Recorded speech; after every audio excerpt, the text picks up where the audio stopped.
Good day, it's Tony Fortunato from the technology firm, and today I'm going to walk you through a very interesting little problem I came across. I just want to preface this with a bit of a disclaimer. I just want to make sure everybody's clear. I am not insinuating or saying everybody will have this problem. That's not the point of the article or the video.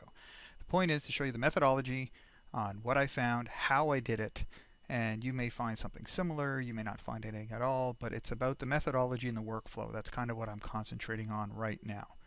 So how can a TV distract your computer? And this is a really cool, this is real, all right? I just ran into this. This is kind of interesting little story.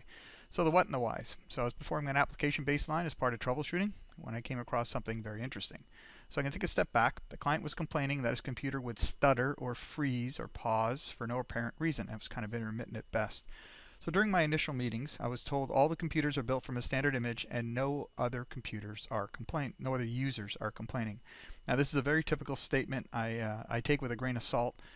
Very, very rarely have I ever found that this is true. I know the intention is there is a base image and you may have started with one, but along the line there's always an exception, always a department, always an application where you change the image or give somebody admin or whatever, right? There's always some story going on in the background.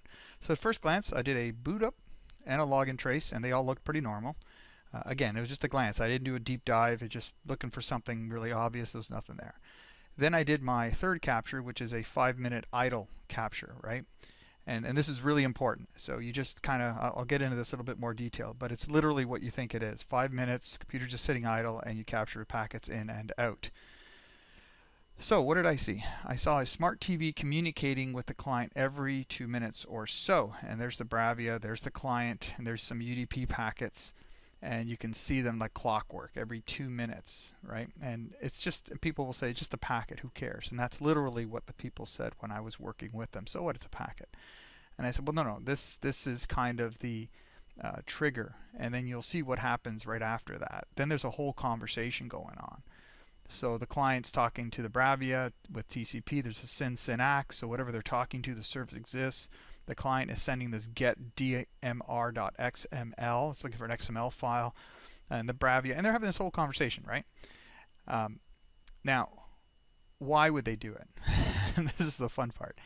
So within this get, if you do a really good little, just a detailed view, nothing too crazy, no hex or nothing, you'll actually see the user agent. And in this case, Spotify is in the user agent. So most reputable application programmers who use a web interface or a web protocol will typically put the application name in the user agent. This is also really cool if you do any kind of content filtering, reporting, that kind of stuff.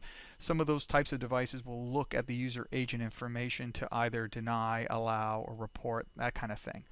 So you can actually see the user agent information, which is cool. So we know it's Spotify talking to this TV. And this isn't a lot of bandwidth, right? So it's about 60 kilobits per second. The packet rate is not crazy. It's just 18 packets per second. You can see the odd little spike, right, every 2 minutes, that kind of thing. So just at a glance, this does not look like a big deal.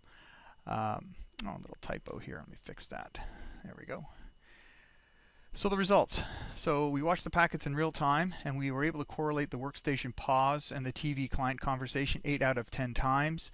To me, anything over even 30% of the time is worth investigating.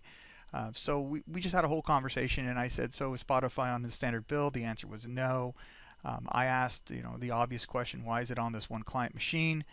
And the answer was, well, this guy's kind of a quote-unquote super user, and he was part of a project team, and we gave him admin access to install some of the new software.